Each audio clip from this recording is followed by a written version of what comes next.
apakah filsafat hukum bagian dari ilmu hukum atau bagian dari filsafat? Apakah filsafat hukum itu pembidangan dari ilmu hukum atau pembidangan dari filsafat? Kalau lalu alasannya apa? Ya sebetulnya mudah saja untuk menjawab pertanyaan ini adalah berarti kan apa sebetulnya kriteria menentukan satu pembahasan itu adalah bagian dari satu ilmu atau bagian dari ilmu yang lain. Izin Pak Ali. Silakan. Untuk menentukan apakah itu ilmu atau bukan, kita bisa melihat dari tiga hal. Yang pertama adalah dari aspek ontologisnya, yang kedua epistemologinya dan aksiologinya, Pak. Seperti itu. Jadi Ya. kalau ketiga hal itu ada dan saling melengkapi, maka kita bisa sebut itu sebuah ilmu, seperti itu. Kalau itu berbeda. Maksudnya dilihatkan dari tiga, ontologi, epistemologi, aksiologi. Kalau misalnya ternyata di dalam ilmu hukum, apa yang dimaksud dengan ontologi, epistemologi itu sama dengan ilmu yang lain bagaimana?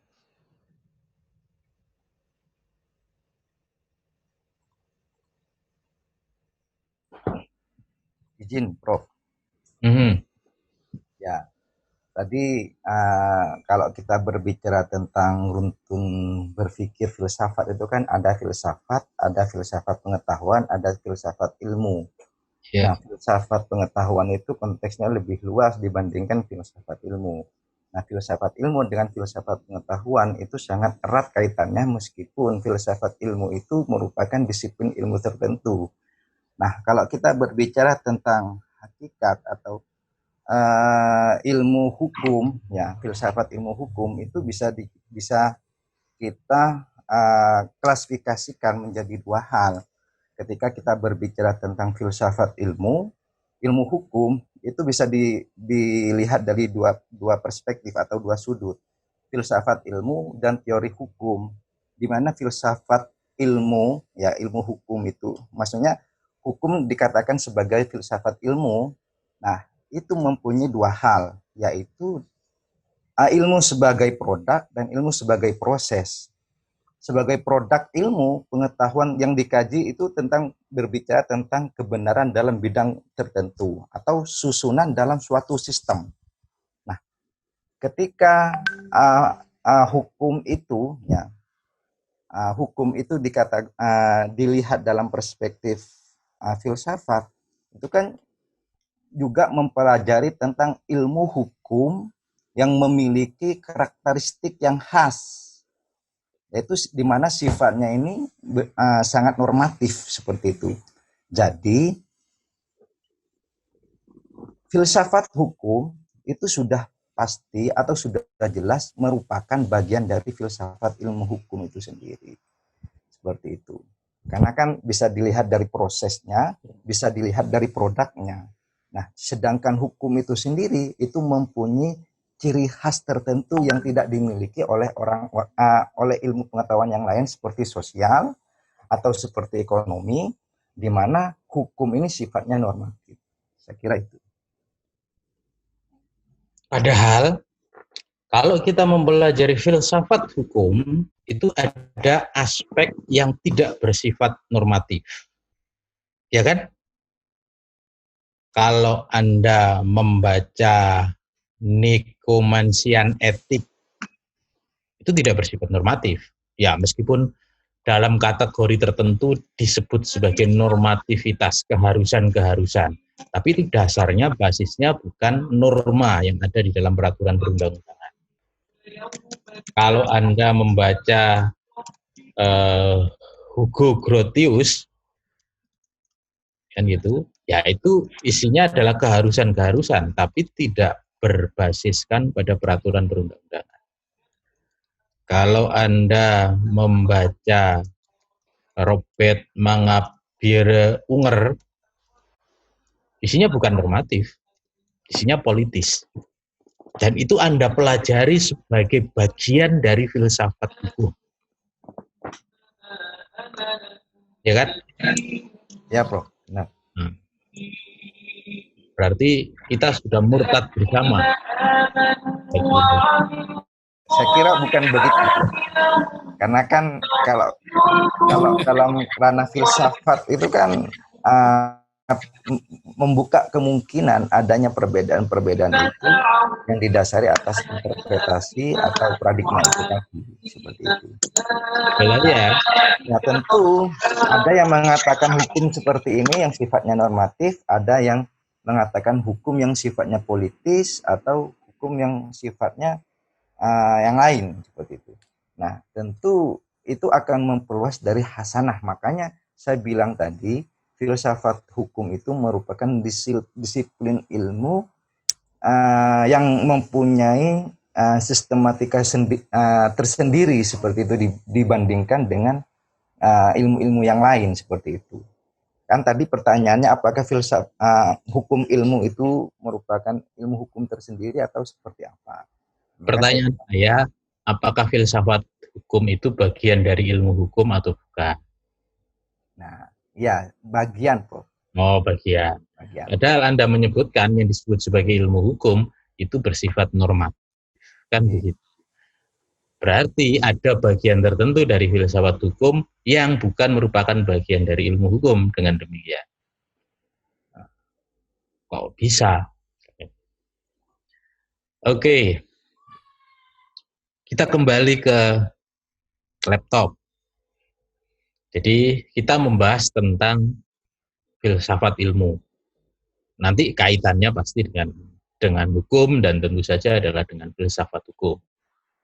Kenapa? Karena perspektif yang ada di dalam filsafat ilmu itu pasti berpengaruh terhadap ilmu hukum maupun filsafat hukum. Kalau kita membahas tentang filsafat ilmu, dimanapun Anda membaca, pasti yang pertama kali diuraikan itu adalah pemaknaan secara gramatikal. Apa yang disebut sebagai filsafat ilmu? Di sini ada dua konsep, ada konsep filsafat, ada konsep ilmu, kan begitu.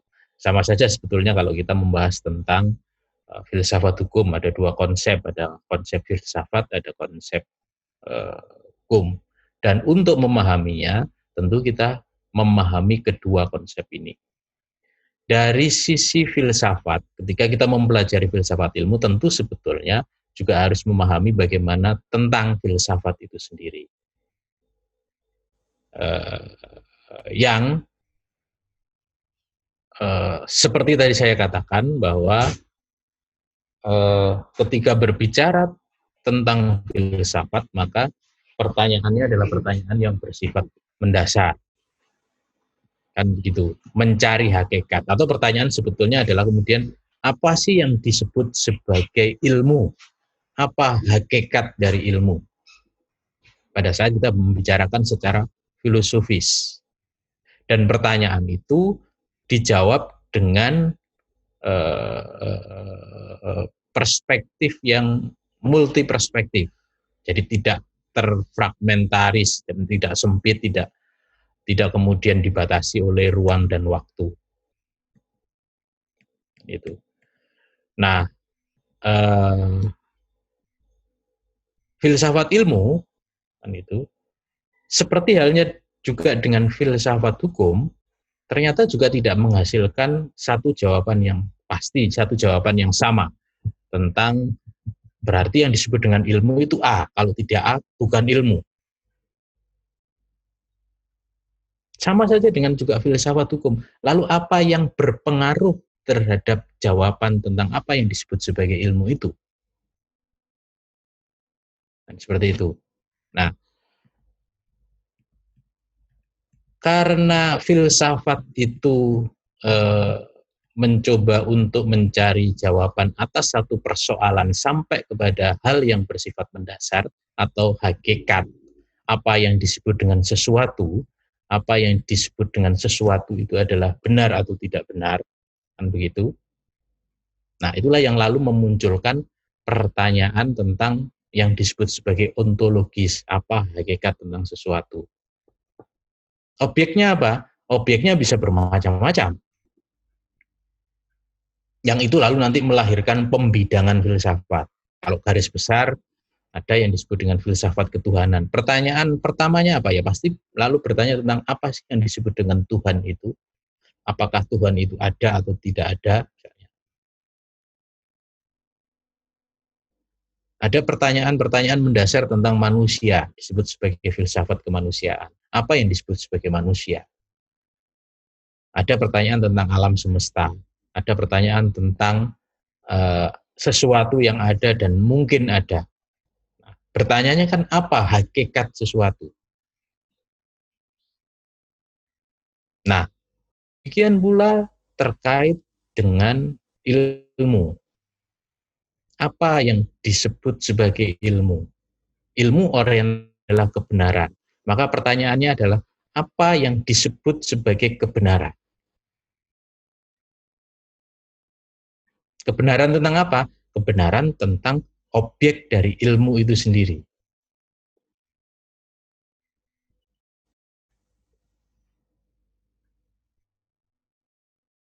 Misalnya,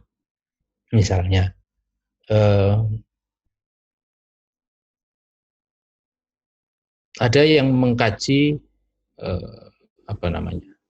realitas alam.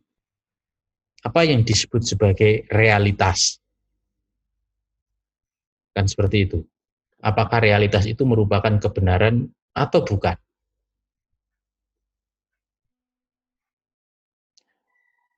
Yang disebut sebagai manusia, apa yang disebut sebagai manusia? Dan seperti itu. Ukurannya apa? Ada yang ukurannya lalu di luar. Ya, manusia adalah bentuk fisik macam-macam. Ada yang beda. Ukurannya adalah di pemikiran kita. Ya, manusia itu adalah nyawa, spirit misalnya. Apa pembenarannya ada nyawa atau spirit? Kita tidak mungkin melihat nyawa atau spirit.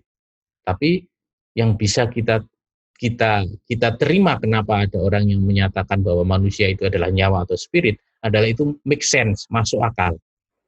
Penjelasannya masuk akal. Mengapa sampai terjadi dua perbedaan itu? Sama saja dengan ketika kita membicarakan hukum. Mengapa sampai terjadi pembedaan itu? Karena ya, kalau bahasanya itu sebetulnya adalah asumsi tentang kebenaran. Yang tadi ada yang menyebut dengan bahasa paradigma dan sebagainya, meskipun itu konsepsi yang berbeda. Ada yang menyebut sebagai aksioma. Kalau aksioma itu sebetulnya sudah menjadi hukum yang tidak dipertanyakan lagi. Nah, asumsi tentang kebenaran itu. Ada yang tentu saja catatannya adalah asumsi ini pasti lalu dipengaruhi oleh banyak aspek sehingga sampai terbentuk asumsi ini. Bisa pengaruh sosial budaya, bisa pengaruh ajaran agama, bisa dipengaruhi oleh kondisi masyarakat misalnya. Tapi lalu memunculkan asumsi bahwa yang disebut dengan kebenaran, yang satu menyatakan bahwa kebenaran itu ada di akal pikiran manusia.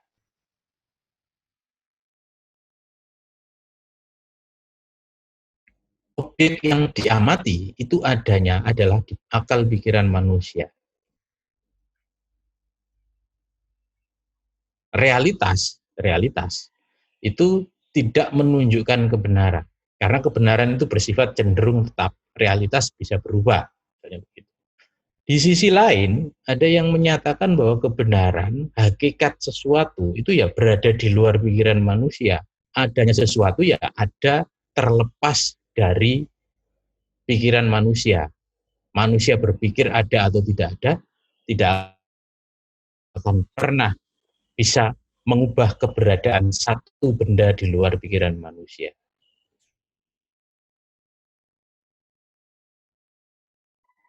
Kebenaran itu ada di pikiran manusia ya.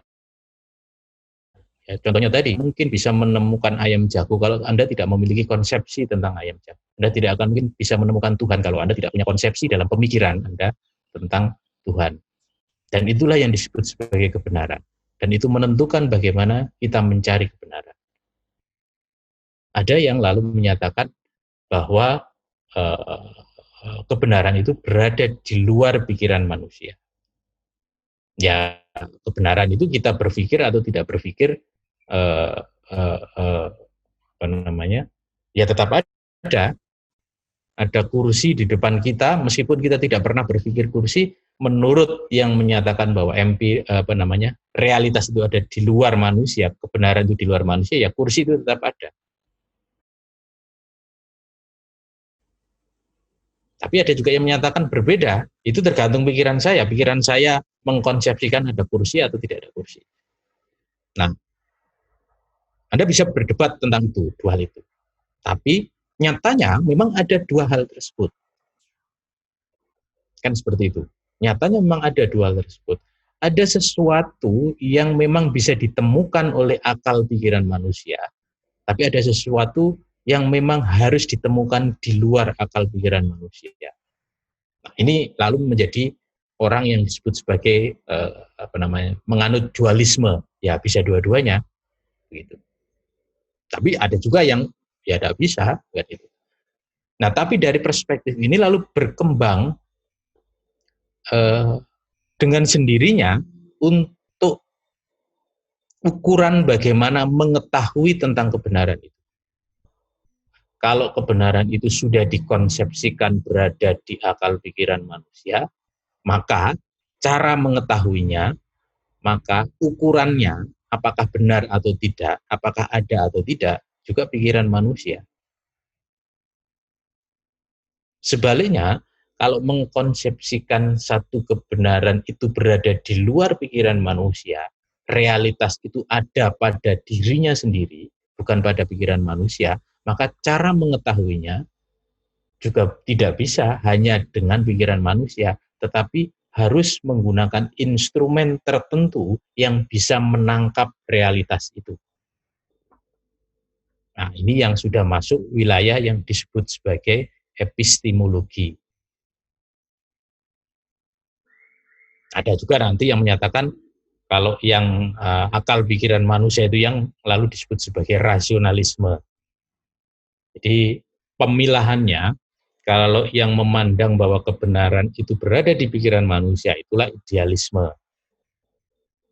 Kan gitu. Dia menganggap bahwa ya hakikat sesuatu itu ada di dalam ide, bukan di luar ide. Cara mengukurnya bagaimana atau menemukannya bagaimana adalah dengan rasionalisme, dengan akal pikiran manusia.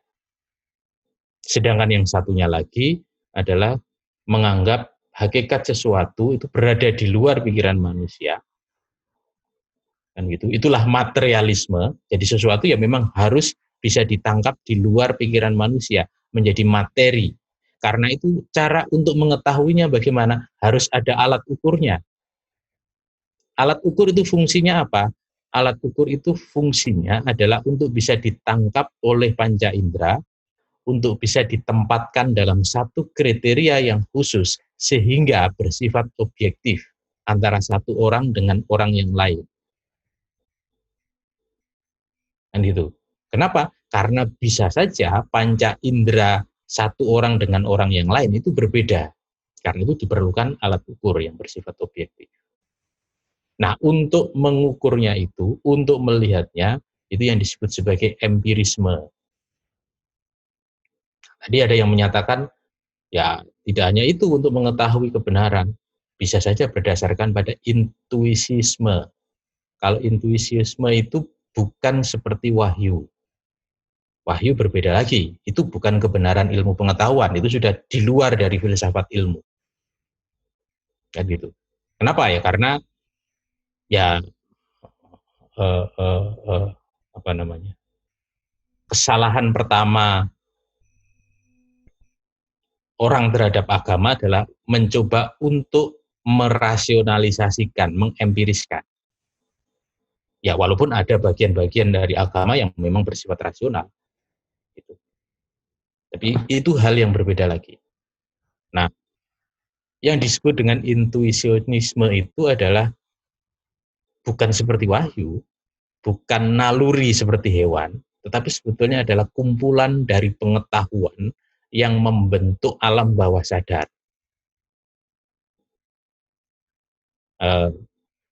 Kalau yang UIN itu mungkin bisa membaca bukunya Suhrawardi atau Mula Sadra. Nah, itu terkait dengan intuisionisme. Kan itu. Ya, kalau kita melihat film itu, kalau film detektif itu kalau seorang detektif itu punya intuisi. Jadi ketika memeriksa satu kasus, dia tahu kemudian langkah-langkah apa yang harus dilakukan. Apakah seseorang itu lalu bisa menjadi suspek atau tidak? Itu berdasarkan intuisi, dan intuisi itu lahir karena pengalaman dia selama puluhan tahun menangani itu. Nah, ini di wilayah epistemologinya. Kan begitu. Nah, lalu ternyata pembedaan-pembedaan inilah yang membuat adanya pencabangan ilmu. Yang membuat adanya pencabangan ilmu. Terutama pembedaan dari sisi perspektif yang digunakan. Setiap ilmu itu setidaknya lalu terdiri dari dua. Satu, apa yang diselidiki atau yang disebut sebagai objek materianya, dan itu bermacam-macam. Semua yang ada atau mungkin ada itu lalu menjadi objek penyelidikan ilmu. Nanti melahirkan ilmu yang berbeda-beda. Yang kedua adalah perspektifnya, atau yang disebut sebagai objek forma.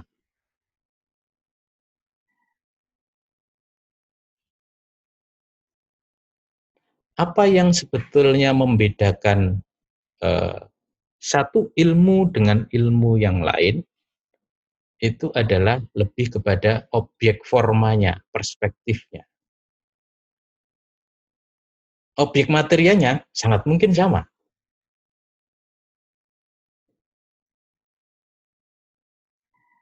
Nah, kalau berbicara filsafat, sebetulnya filsafat, apa objek materinya? Ya semuanya yang mungkin ada, karena itu lalu nanti ada pemisahan, pembelahan. Ada filsafat ketuhanan, filsafat manusia, filsafat alam semesta. Filsafat manusia itu lalu bisa dibagi lagi. Ada filsafat perilaku manusia, kan begitu. Filsafat perilaku itu bisa lalu dibagi lagi, misalnya. Tapi objek formanya, perspektifnya mencoba untuk tidak membatasi diri sampai pada tingkat hakikat. Nah, kalau ilmu biasa, itu perspektifnya tidak seperti ini.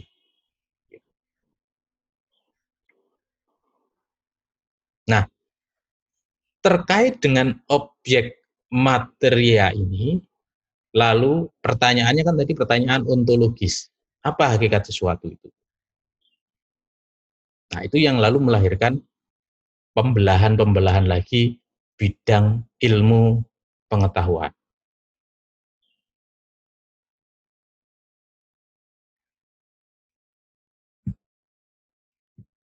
Katakan misalnya, yang secara ontologis itu berpandangan idealisme, berarti kan kebenaran itu berada di pikiran manusia. Itulah yang lalu melahirkan yang disebut sebagai ilmu-ilmu formal. Jadi semua ilmu yang kebenarannya atau yang diamati itu bukan realitas yang terjadi di luar diri manusia. Yang diselidiki apa ya? Yang diselidiki adalah ide-ide dari manusia itu sendiri.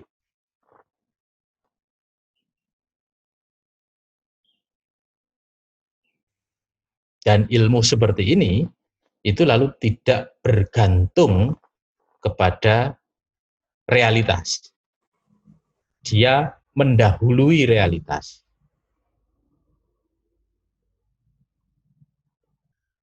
Contoh, matematika. Itu ilmu formal kan. Matematika itu tidak terkait dengan realitas. Kita mungkin karena itu kita menjadi waktunya mau habis. Mungkin karena itu kita susah untuk belajar matematika dulu kan. Anda belajar persamaan, pertidaksamaan, apa namanya itu, tangen, kotangen, sin, kos, tanpa tahu apa sih sebetulnya ini gunanya. Kenapa kok hasilnya itu menjadi begitu? Kan gitu. Dan ukuran kebenarannya bukan ukuran kebenarannya itu sesuai dengan realitas atau tidak, tetapi ya berdasarkan akal saja, berdasarkan akal saja. Kan itu. Ya penghitungan persamaan, pertidaksamaan itu kita atau bahkan mungkin guru kita itu bisa mengetahui bahwa itu benar atau tidak benar, bukan dengan cara menerapkan rumus itu dalam kenyataan, kan begitu. Tapi ya dasarnya apa ya? Dasarnya rumus-rumus itu aja. Jadi sifatnya ya a priori sebelum adanya fakta. Demikian pula dengan logika. Kalau kita belajar ilmu logika, deduktif misalnya, induktif itu kan ilmu logika. Yang kalau lebih detail lagi kan bermacam-macam, ada kesesatan dan sebagainya. Kebenarannya tidak digantungkan kepada realitas. Saya bisa menyatakan misalnya di sini bahwa semua mahasiswa S3 Fakultas Hukum angkatan 2020 adalah perempuan, misalnya begitu kan.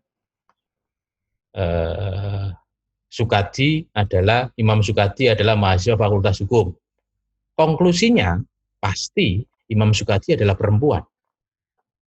Kalau saya membuat pernyataan itu secara hukum logika tidak akan ada yang bisa menampik bahwa silogisme itu benar. Ya tanpa memandang realitas, memang hukumnya adalah logika.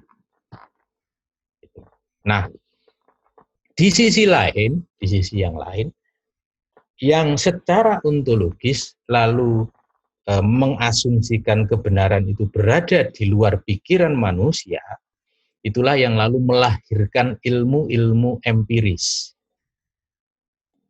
Karena sifatnya empiris, karena kebenaran itu diasumsikan berada di luar pikiran manusia, maka objek materialnya adalah semua yang merupakan gejala faktual. Nyata terjadi. Pendekatannya bersifat material. Jadi, gejala itulah yang coba untuk dipahami dan kemudian dijelaskan mengapa begitu. Sehingga kebenarannya bersifat posteriori. Kebenarannya sesudah fakta itu ada. Kalau misalnya yang dijelaskan ternyata tidak sesuai dengan fakta, ya maka menjadi tidak benar. Karena itu kebenarannya ditentukan oleh korespondensi antara atau kesesuaian antara pernyataan dengan realitas yang diamati, yang coba untuk dijelaskan. Sedangkan yang ilmu formal tadi secara a priori kebenarannya tidak ditentukan secara korespondensi, tetapi hanya pada koherensi. Dari sisi rasio manusia ini koheren atau tidak? Kalau saling bertentangan, ya tidak benar. Konsisten atau tidak? Anda dalam bidang hukum misalnya, tadi banyak menyebutkan Kelsen. Kebenarannya apa ya? Kebenarannya ada pada akal pikiran saja. Tidak pada realitas.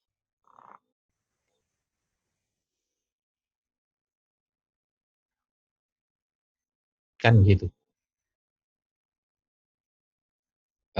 Teori hierarki norma antara undang-undang dasar sampai perda itu harus saling berkesesuaian. Ya kita, oh ya betul, kalau secara hierarkis itu seperti itu. Konsisten kan? Dari satu teori ke teori yang lain, ke pernyataan yang lain itu konsisten. Dan itu tidak bisa dinilai berdasarkan pada ilmu empiris, korespondensi. Kenapa? Ya memang bukan wilayahnya. Kalau kita menilai itu secara menurut ukuran kebenaran korespondensi, ya batal semua teorinya Hans Kelsen itu. Ya, kita melihat ada perda mengalahkan undang-undang banyak kan begitu. Ada surat edaran mengalahkan undang-undang dasar, banyak mungkin ya.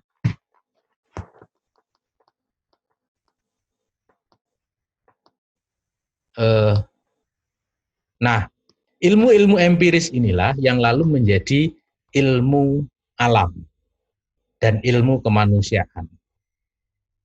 Jadi yang diamati adalah realitas, fenomena, baik yang terjadi alam semesta maupun terkait dengan manusia.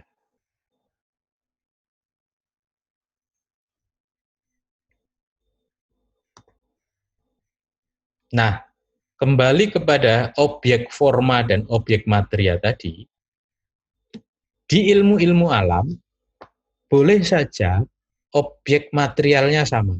Misalnya, perilaku manusia. Tapi ketika perspektifnya berbeda, maka itu menjadi percabangan ilmu tersendiri. Perilaku manusia, kalau terkait dengan penguasaan harta kekayaan, bagaimana manusia mau membeli sesuatu, mau memproduksi sesuatu, ya itu menjadi ilmu ekonomi.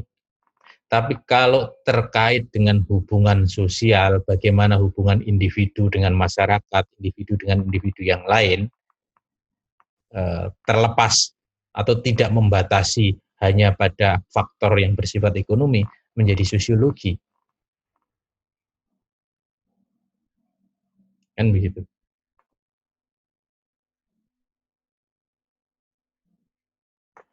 Objek materialnya sama, manusia. Tetapi objek forma perspektifnya berbeda. Yang satu mempelajari manusia adalah untuk menyembuhkan penyakit, itu menjadi ilmu kedokteran. Yang satu mempelajari manusia, seperti itu, dari perspektif akal pikirannya, kondisi psikologisnya, maka itu akan menjadi ilmu psikologi. Sama saja, objeknya sama.